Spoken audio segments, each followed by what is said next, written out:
Um enorme avião a jato acaba de sofrer um acidente tão grande quanto o tamanho da aeronave. Era possível sentir o cheiro do combustível do jato, sentir o cheiro do fluido hidráulico. Era possível sentir o cheiro da morte.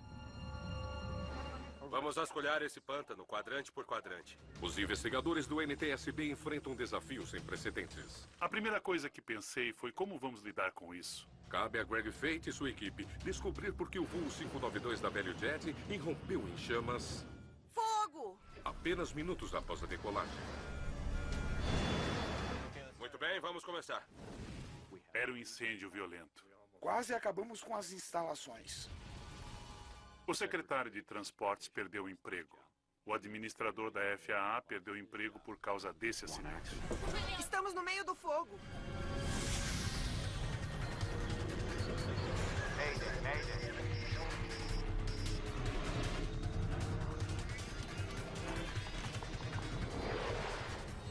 Mayday, desastres aéreos. Esta é uma história real baseada em relatórios oficiais e relatos de testemunhas. Cabine em chamas. Miami, Flórida. 6 meses já se passaram desde o pior desastre de aviação na Flórida. A ValueJet levou muitas pessoas desta agência a fazer perguntas muito difíceis. Audiências federais sobre o acidente envolvendo o incêndio no voo 592 da ValueJet estão repletas de polêmicas e recriminações. Eu sou a mãe da comandante do voo 592 da ValueJet, a comandante Kubeck, e estou furiosa. Este foi um desses casos históricos em que houve uma enorme atenção e preocupação pública. Sempre achei que esse acidente podia ter sido evitado e que não fazia o mínimo sentido. O 592 da ValueJet despencou dos céus devido a um colapso total do sistema. A Administração Federal de Aviação está sendo atacada por não implementar as recomendações de segurança feitas 8 anos antes, depois de outro incêndio a bordo. Em 1988, uma equipe da American Airlines conseguiu aterrissar seu DC-9 em chamas e salvar todos os 120 passageiros. Tivesse a Administração Federal de Aviação exigido sistemas de detecção de fogo e fumaça ou sistemas de extinção de incêndio, como o Conselho de Segurança recomendara em 1988, o acidente com o voo 592 da ValueJet não teria acontecido. Os 105 passageiros que foram colocados em situação de perigo por aquela falha burocrática 11A e B. embarcaram no ValueJet DC-9 na manhã de 11 de maio de 1996. O voo 592 é curto. Uma viagem de 1h30 de Miami a Atlanta, na Geórgia. Eu ajudo você.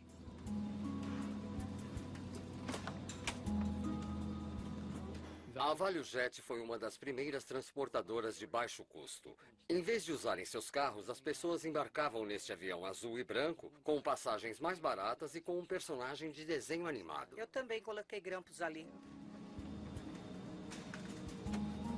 É o segundo voo do dia da tripulação nesse avião. No comando do voo 592 está Kendall Kubeck, de 35 anos. A comandante Kubeck é uma piloto experiente com quase 9.000 horas de voo. Ok. O copiloto é um ex-piloto da Força Aérea Richard Hazen, de 52 anos. Liberado para iniciar? Prossiga.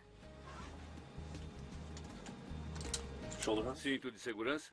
Colocado. Freios? Acionados. O voo de hoje está carregado com quase 2.000 quilos de carga, que inclui as bagagens dos passageiros, material da empresa ValueJet e dos Correios dos Estados Unidos. A tripulação deve tomar conhecimento de toda a carga colocada a bordo e assinar toda a documentação. Aqui está. Eles se preparam para taxiar. Cruiser 592, taxiar para a pista 9 esquerda. 9 esquerda, voo 592. O DC-9 tem 27 anos e mais de 68.000 horas de voo. No voo para Miami vindo de Atlanta naquele dia, o piloto automático não estava funcionando e o sistema de alto-falante estava quebrado. Você quer testá-lo e falar com as pessoas? Senhoras e senhores, aqui é da cabine do piloto. Neste momento estamos à espera devido a tráfego em solo. Os mecânicos em Miami conseguiram consertar o sistema. Está funcionando, estamos ouvindo em alto e bom som. Pista 592, pista 9 esquerda, liberado para decolagem. Mas os reparos para o piloto automático vão ter de esperar. Potência de decolagem. Quando o DC-9 voltar à sede da companhia em Atlanta, Potência. Os mecânicos cuidarão do problema. Rotate.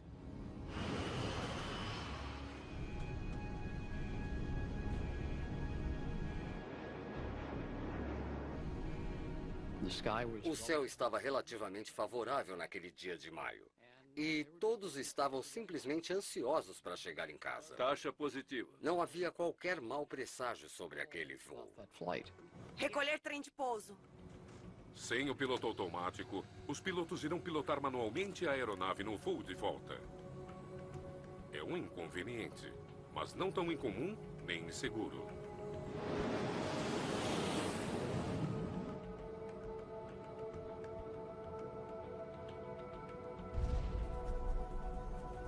O que foi isso? Eu não sei.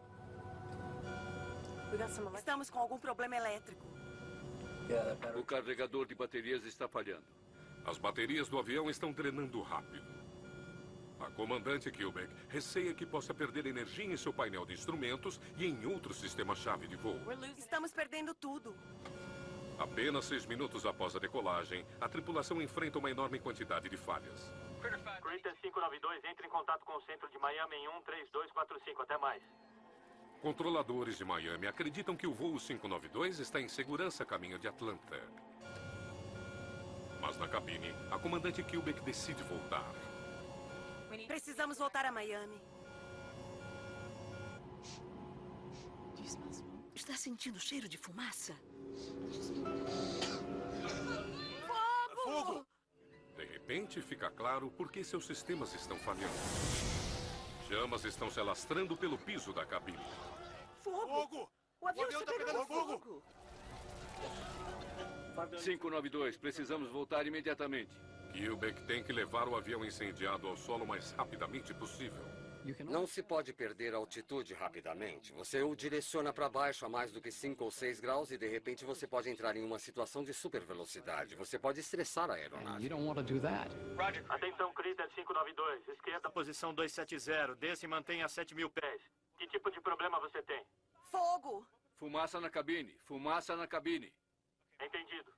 O copiloto está cuidando da comunicação. A comandante está cuidando do avião. Eles querem tentar chegar ao solo. Eles estão trabalhando de forma coordenada. Clássico gerenciamento de recursos de cabine. Ninguém está em pânico. Todos estão empenhados. Qual a atitude? 7.000. A comandante Kilbeck desacelera em uma tentativa de descer. Mas o motor esquerdo não responde. Ele permanece em potência de subida, enquanto o motor direito diminui. O avião se inclina para a direita. Ela percebe que os ailerons ainda funcionam e consegue estabilizar o avião. Era uma ótima tripulação comandando aquele avião. Os passageiros estão lutando desesperadamente para sobreviver. Mas não há como escapar das chamas dentro da cabine a mais de 1000 graus Celsius. A fumaça tóxica está enchendo completamente a cabine. Estamos falando de fumaça pesada e venenosa que as pessoas estão inspirando. Quando há um incêndio a bordo, há uma verdadeira sensação de impotência. Há muito pouco que se possa fazer. Respire aos poucos. Menos de 10.000 pés acima do sul da Flórida, a comandante Kilbeck está tentando retornar ao aeroporto em situação difícil. Estamos no meio do fogo. A tripulação do voo 592 tem apenas segundos para levar o DC-9 em chamas a uma pista antes que tudo esteja perdido. Critter 592, qual aeroporto disponível mais próximo? Crater 592, eles estão esperando. Equipes de emergência em Miami se preparam para a aterrissagem.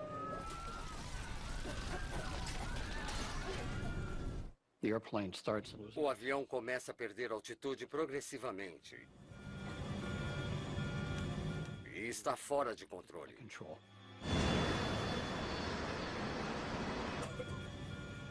A solicitação do copiloto para um aeroporto alternativo são as últimas palavras que os controladores ouvem da tripulação. O DC-9 atinge o solo a mais de 700 km por hora.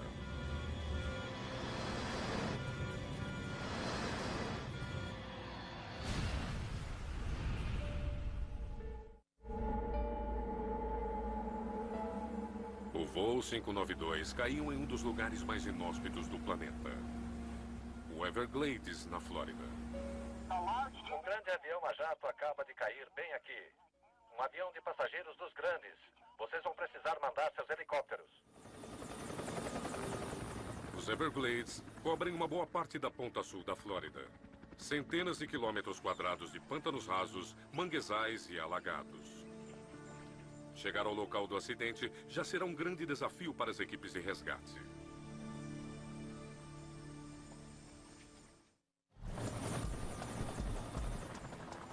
Helicópteros da polícia de Miami-Dade encontram os destroços do voo 592 da Velho Jet no Pantanal, longe da estrada mais próxima. As equipes de segurança federal dizem que é a operação de recuperação mais difícil que já enfrentaram, com destroços espalhados como confetes em um pântano barrento infestado de alligators e que só pode ser alcançado por um helicóptero por airboat. É uma área muito pantanosa, de alagados, o que está tornando difícil chegar até as pessoas que podem ter sobrevivido a esse acidente. As equipes sabem que as primeiras horas dessa operação de resgate são críticas.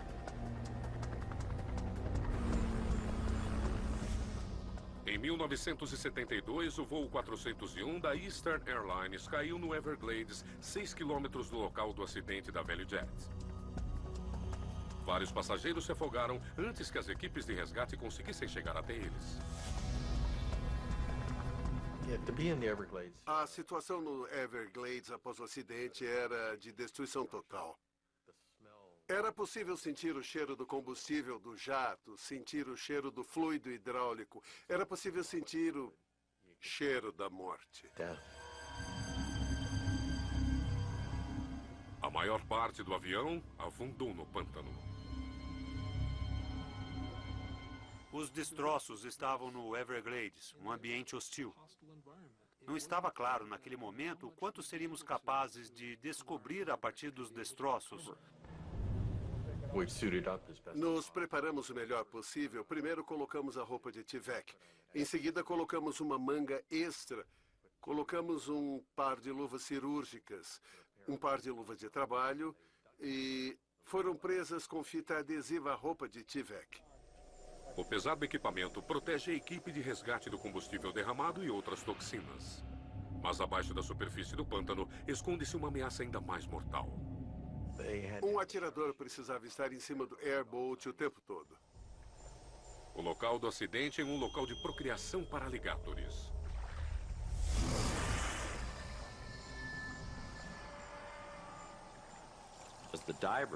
Como os mergulhadores estavam andando na água, se alguém visse um alligator ou ouvisse um som sibilante nos alagados, tiros de festim seriam dados para afastá-los. Poucas horas após o acidente, as equipes de resgate chegam a uma terrível conclusão. Não parecia haver sobreviventes. Todos os 105 passageiros a bordo do voo 592 estão mortos. A comandante Kubeck, o copiloto Richard Hazen e 3 comissárias também estão mortos. Acho que vai ser difícil, se não impossível, identificar todo mundo. Não havia qualquer sinal do avião. Havia apenas destroços. Muito pouco sinal de passageiros. Você tinha que fazer o possível para não pensar no que estava de fato fazendo. Você não podia pensar no que estava recolhendo. Pois se fizesse isso, a coisa toda mexeria demais com você e você não faria o que tinha que fazer.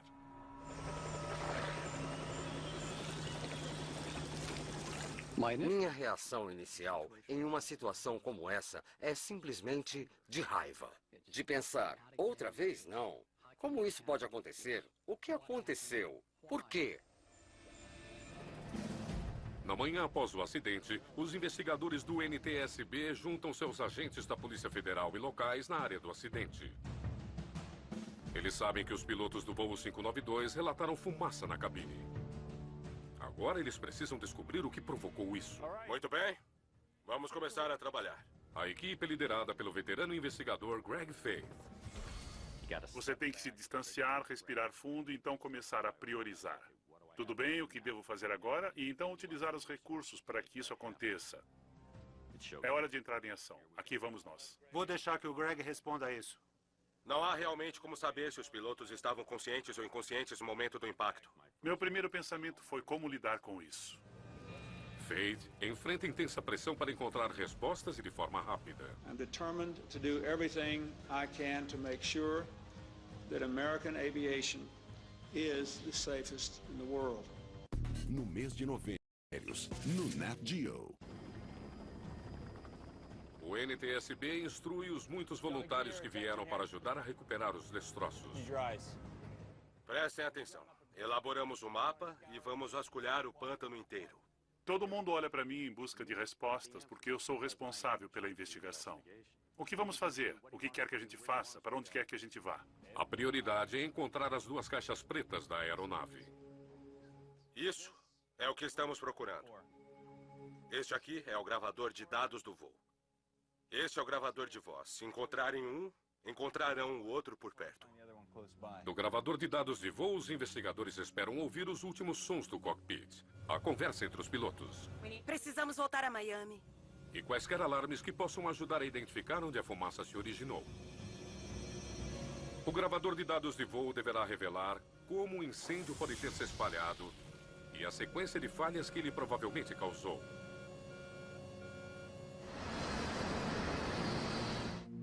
Cada caixa contém pistas que poderiam ajudar os investigadores a descobrir a causa exata do acidente. Se encontrarem, a cerveja é por minha conta.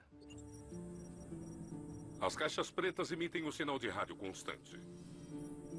Os que as procuram vão usar um scanner de sonar para captar esse sinal. Quanto tempo até recebemos o sonar? O sonar está a caminho. Eles serão capazes de captar os dispositivos acústicos que esperamos possam identificar onde estão as caixas entre os destroços. Mas os técnicos da Marinha logo descobrem que seu sofisticado equipamento não funciona nos Everglades. O sonar de varredura lateral não funcionou porque a vegetação aquática era tão densa que não se conseguia ver através dela. O que realmente funcionou para nós foi voltar para o básico. Fizemos uma linha do que chamamos de mergulhadores, que tinham que andar basicamente ombro a ombro e cobrimos áreas específicas, sondando até alcançarmos algo firme e duro. A força humana acabou sendo o que realmente nos ajudou a recuperar mais de 75% da aeronave. Enquanto a busca em Everglades continua, em Miami, os investigadores mergulham no registro do voo 592, procurando pistas sobre o que pode ter causado o incêndio. Eles logo descobrem que o voo sofreu atraso no início do dia devido a pequenos problemas elétricos. A descoberta levanta a preocupação de que um incêndio devido a algum defeito na fiação derrubou o avião. Estávamos procurando alguma explicação. Poderia ter sido um defeito na fiação ou um curto-circuito. E percebemos que aquela seria uma investigação difícil. Equipes de resgate continuam a lutar contra o calor intenso. Flórida, em maio, 33 graus, 95% de umidade. Tínhamos de considerar quanto tempo iríamos aguentar naquele calor.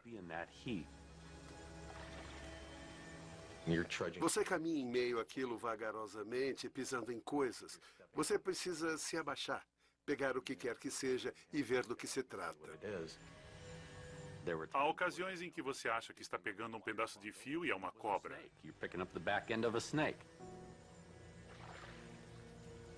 O que você pegou, então, foi uma cobra. São todas essas coisas que tornam esse ambiente provavelmente um dos mais desafiadores para uma investigação de acidente.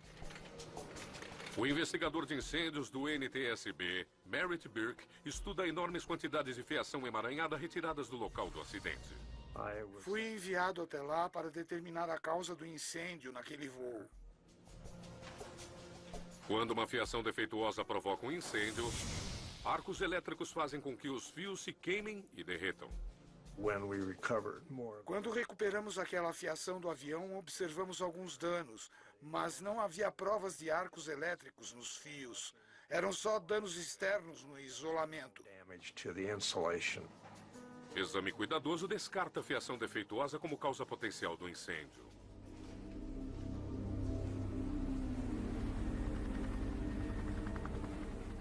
Outro desafio. Os Everglades não são um pântano estagnado. Há uma corrente que flui para o mar. Uma coisa singular quanto aos Everglades da Flórida é que é água. Ela está em constante movimento. A corrente torna o trabalho de rastreamento dos destroços da aeronave algo ainda mais difícil.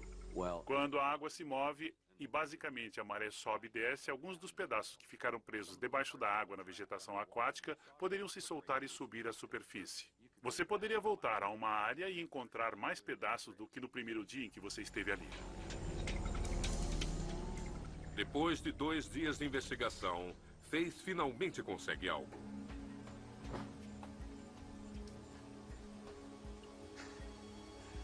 Que bom. Encontramos uma caixa.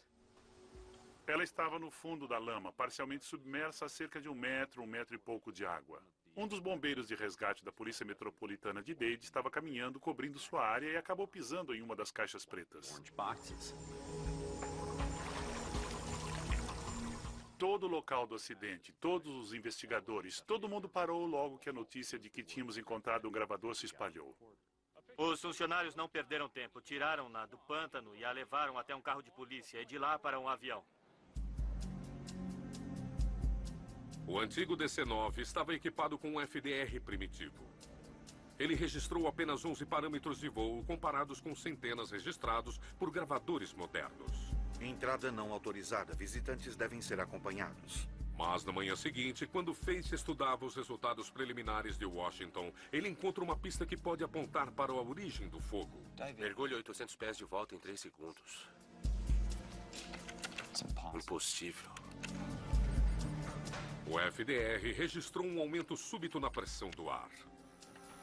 O que encontramos no gravador de dados do voo, que registra o parâmetro da pressão estática, foi que houve uma pancada e que disparou durante pouco tempo e depois voltou a um valor nominal.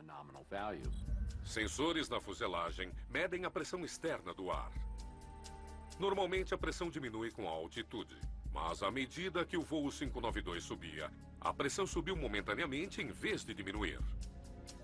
Um DC-9 não pode mergulhar e subir tão rapidamente. Os números não fazem sentido. Olha isso. Nós realmente não sabíamos o que... Nós teorizamos a respeito de uma série de coisas diferentes. Poderia ter havido uma explosão a bordo? Uma onda de choque se movendo para fora a partir do interior da aeronave pode causar um aumento súbito na pressão externa.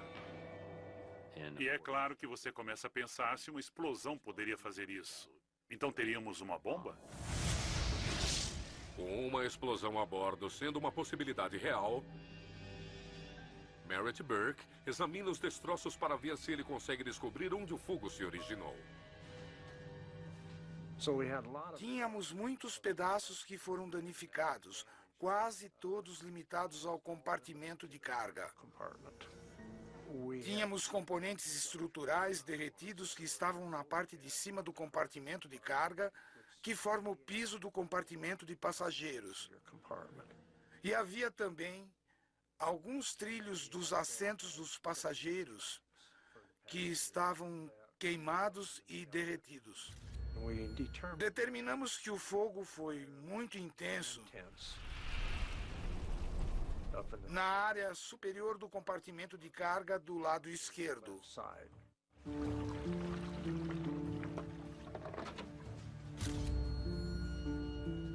Burke faz uma descoberta em comum. É aço inoxidável. Não se vê normalmente aço inoxidável queimado em um incêndio durante um voo. Aviões são feitos de material leve como alumínio e titânio, não de aço inoxidável. O metal queimado levanta uma questão. Que tipo de carga estava a bordo do avião? O investigador Malcolm Brainer precisa saber exatamente que tipo de carga o voo 592 da Value Jet estava carregando. O grupo de operações se preocupa cada vez mais com a carga que estava no avião e que possível significado poderia ter tido para o acidente. A documentação da carga lista 3 pneus de avião e 5 caixas de cilindros de oxigênio vazios. O grupo de operações descobriu que o manifesto indicava que havia cilindros de oxigênio vazios na carga.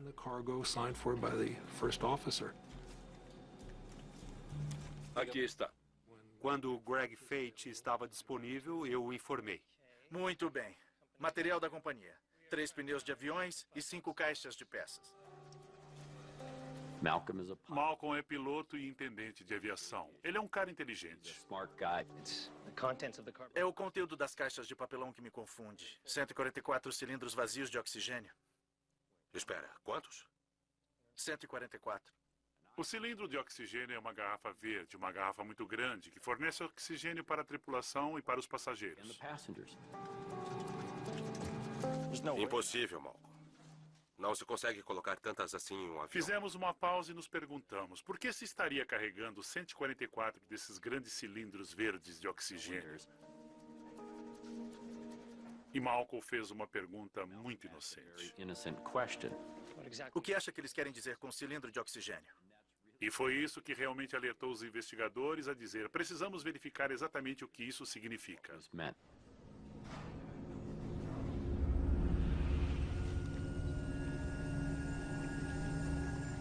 No local do acidente, o trabalho de recuperação continua. Os destroços incluem dezenas de pequenos cilindros de metal que não são parte do TC-9. Os investigadores agora compreendem o que estava nas caixas listadas no manifesto de carga. Descobrimos que não se tratava de um cilindro, mas na verdade de um gerador de oxigênio. Geradores de oxigênio são pequenos dispositivos instalados acima dos assentos de passageiros de certos aviões. Eles estão ligados a máscaras de oxigênio que caem em caso de despressurização da cabine. Ao puxar a máscara, isso desloca um pino de retenção que desencadeia uma reação química que gera oxigênio respirável. As máscaras estão presas a bicos nesse gerador de oxigênio. Esse é o oxigênio suplementar que flui através do tubo para a máscara. Os investigadores se perguntam se os geradores de oxigênio que estavam sendo transportados no compartimento de carga poderiam ter causado incêndio. Tínhamos 5 caixas deles, ou 144 deles jogados em uma caixa transportados como carga. O que precisávamos avaliar era se eles os estavam levando supostamente vazios. Que perigo, então, havia em transportá-los como carga? Não há dúvida. Estão claramente relacionados como vazios. Eles teriam um potencial de levar a um incêndio ou a uma situação de incêndio que poderia ter comprometido a segurança da aeronave? Enquanto as equipes de recuperação continuam a tirar geradores de oxigênio do fundo do Everglades, elas descobrem que, enquanto alguns estão de fato vazios, este sequer foi acionado. Muitos outros estão cheios. Os geradores de oxigênio que encontramos estavam danificados. Alguns estavam destruídos. Alguns haviam sido carbonizados e esmagados. Alguns, porém, ainda continham o material dentro deles, mas o invólucro havia sido amassado e danificado. É a temperatura dos cilindros depois de terem sido disparados que preocupa os investigadores. Essas coisas ficam muito quentes. Realmente muito quentes. Eles podem chegar a 260 graus Celsius. É por isso que na cabine eles são armazenados atrás de uma proteção resistente ao calor. Um gerador de oxigênio que não esteja colocado em sua posição correta em um dissipador de calor na unidade de serviço de passageiros é letal. Porque se ele estiver perto de um material combustível, isso vai provocar um incêndio.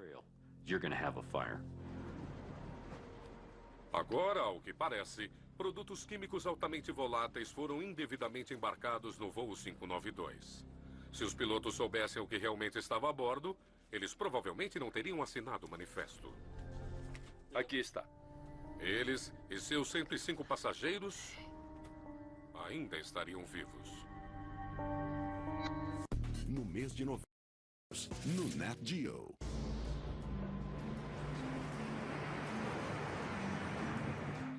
Quatro dias após o acidente do voo 592, Jim Henderson, especialista em materiais perigosos, se reúne à equipe.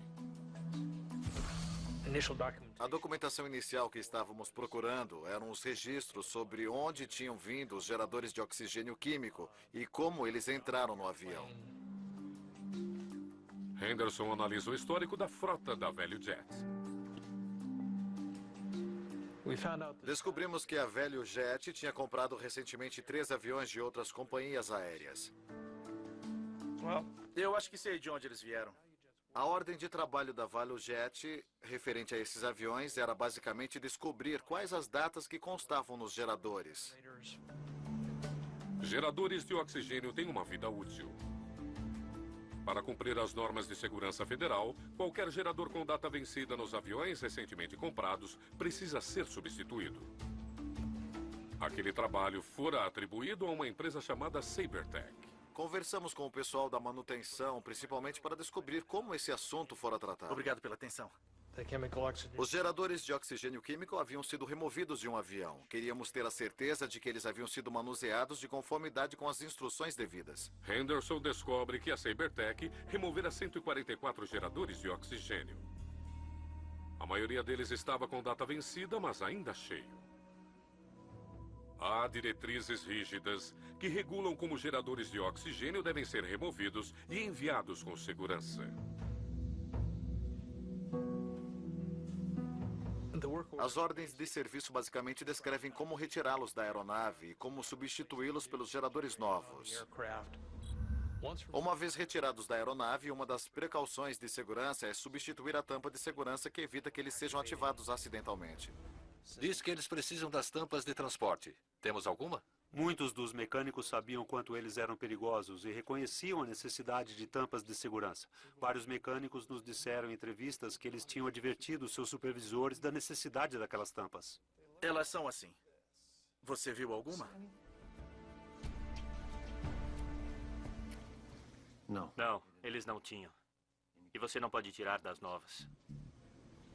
Henderson descobre que, como eles não tinham tampas protetoras, os mecânicos da SaberTech improvisaram. O pessoal de manutenção não tinha as tampas de segurança. Uma das outras coisas mencionadas na ordem de serviço era que eles deveriam pegar as mangueiras e as enrolarem em torno do gerador de oxigênio. Muitos outros acharam que as mangueiras eram desnecessárias. Na verdade, eles as cortaram, deixando os pinos praticamente livres dentro do gerador. Você colocou etiquetas nos geradores? Depois que puxei eles, coloquei uma etiqueta verde. Nas etiquetas, os trabalhadores da SaberTech escreveram a palavra vencido. O que os investigadores ainda não sabem é como 144 geradores de oxigênio acabaram em um avião de passageiros semanas mais tarde. E naquele momento eles poderiam ser descartados. Acontece que eles devem ser descartados como resíduos perigosos. Quando os investigadores entrevistaram o pessoal de transporte da SaberTech, eles descobrem que os geradores ficaram parados no hangar durante semanas. A SaberTech tinha um novo cliente chegando. E eles queriam limpar a área para o novo cliente, para lhe dar uma boa impressão de sua empresa. Pelo que sabiam, aquilo era material da Value Jet e, portanto, eles deveriam encaminhá-lo à Value Jet. Os investigadores descobrem que os geradores potencialmente perigosos estavam no voo 592 devido a um mal-entendido a respeito de uma única palavra: vencido. Será que realmente alguém acha que vencido significa vazio?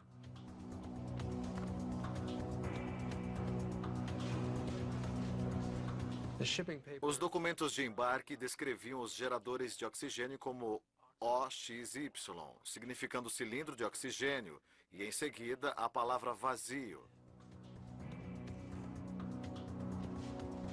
E aquilo era um grande problema, porque os geradores de oxigênio não estavam vazios. Eles estavam vencidos, o que significava apenas que a sua vida útil havia expirado. O uso da palavra vazio foi um erro. No entanto, o próprio encarregado de transporte não estava familiarizado com os geradores de oxigênio. Ainda eram capazes de gerar oxigênio, não tinham sido devidamente tratados de forma a torná-los inofensivos, não tinham sido devidamente embalados. Ficamos então realmente preocupados com que essa pudesse ter sido a causa do acidente, o que tornou o incêndio pior. Em 11 de maio de 1996, os trabalhadores do aeroporto embarcaram carga potencialmente inflamável no voo 592 da ValueJet. No entanto, o compartimento da carga do DC-9 está projetado especificamente para conter um incêndio. Regulamentos exigem que a carga esteja hermética. Se de fato houver um incêndio naquele compartimento de carga, ele se extinguirá por si mesmo porque é hermético. Mas o fogo de uma carga poderia se extinguir se a própria carga produzisse oxigênio? Sabíamos sobre os geradores de oxigênio, sabíamos do potencial que tinham como uma fonte de fogo, mas nós, na verdade, não sabíamos, no grande esquema das coisas, seu verdadeiro potencial de derrubar um avião. Administração Federal de Aviação. Em uma instalação de teste de incêndio da FAA... Tudo bem, vamos lá. Eles esperam recriar o incêndio que consumiu o voo 592. 1 minuto para a ignição. Tivemos de acionar um dos geradores de oxigênio manualmente. Manual.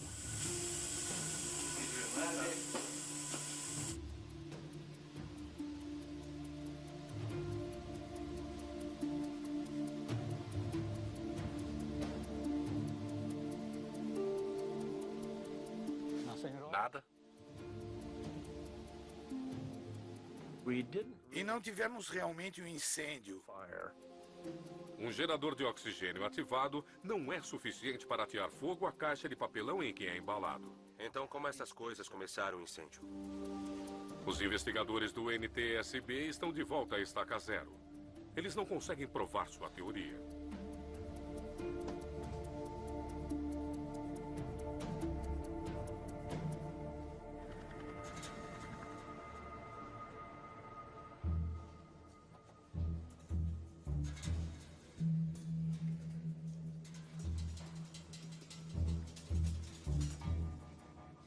Como essas coisas foram embaladas? A falha do teste de fogo leva os investigadores a examinarem como exatamente os geradores de oxigênio foram embalados para o transporte. No primeiro teste que fizemos, não os embalamos exatamente do jeito como eles haviam sido embalados. Eu preciso de uma camada de plástico bolha como esta em todas as caixas. Não usamos plástico bolha no primeiro teste. Não colocamos plástico bolha por cima dos geradores antes de fecharmos a caixa. Colocamos 5 caixas de geradores de oxigênio. As colocamos em cima de um pneu e colocamos alguma bagagem ao seu redor. Muito bem, vamos começar.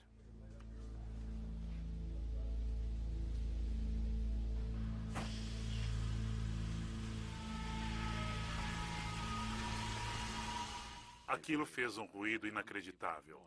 Era como um grito agudo. Olhamos uns para os outros e ficamos meio assustados, pois o som era ensurdecedor.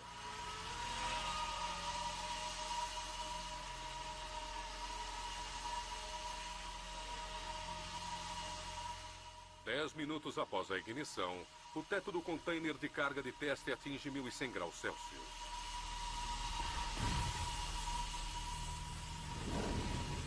Santo Deus! Quase destruímos as instalações de teste deles. Depois de 11 minutos, aquilo ultrapassou a capacidade do equipamento de monitoramento. Muito bem. Vamos extinguir o fogo. Tivemos um fogo violento, e nenhum de nós esperava que um fogo pudesse ser tão grande e tão quente. E foi simplesmente incrível ver o quanto pode ser desastroso, o quanto pode ser destrutivo algo assim, desse comprimento e desse tamanho. O experimento sustenta a teoria do NTSB. Geradores de oxigênio incorretamente embalados provocaram um acidente do voo 592 da ValueJet. Mesmo em um compartimento de carga hermético, o incêndio teria sido suficientemente violento para derrubar o DC-9. O problema com o voo 592 é que você põe abaixo a finalidade do compartimento de carga classe D, porque mesmo que o compartimento seja hermético, havia 144 fontes de oxigênio naquele container hermético.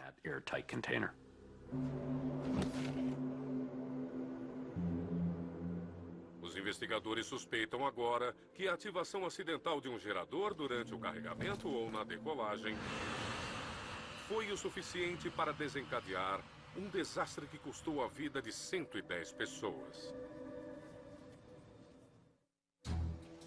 Com a ajuda dos gravadores de voo do avião, geradores de oxigênio são carregados algumas vezes após 1300. Os investigadores são capazes de reconstruir os momentos finais do voo 592 da Value Jet. Taxa positiva. Recolher trem de pouso. Havia um som de colisão abafada ou batida ouvida no gravador de voz da cabine do piloto, que levou o comandante a perguntar: O que foi isso? Eu não sei. Aquele barulho, aquela batida, ao juntarmos aquelas informações com a do gravador de dados do voo, aquilo aconteceu ao mesmo tempo em que vimos o problema com a pressão estática. O som gravado é a explosão do pneu. A mesma explosão captada pelo gravador de dados do voo. Que tipo de problema vocês têm? Fogo! Fumaça na cabine. Fumaça na cabine. 30 segundos após a explosão, Hazen solicitou retorno a Miami. 592, precisamos voltar imediatamente. Era possível ouvir muitos ruídos ao fundo. Ouve-se a aeromoça chegando, Estamos no meio do fogo! falando sobre a gravidade do incêndio, e a última parte fica silenciosa. E então nada.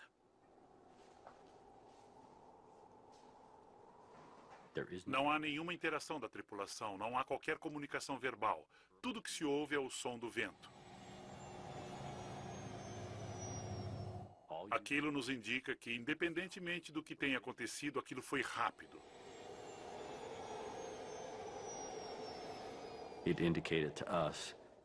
Incapacitando a tripulação até o ponto de deixá-los inconscientes.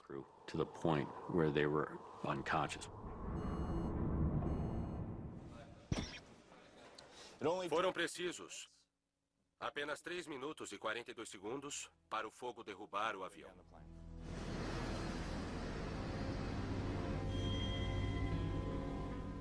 Não havia nenhuma chance de conseguir levar o avião ao solo com segurança.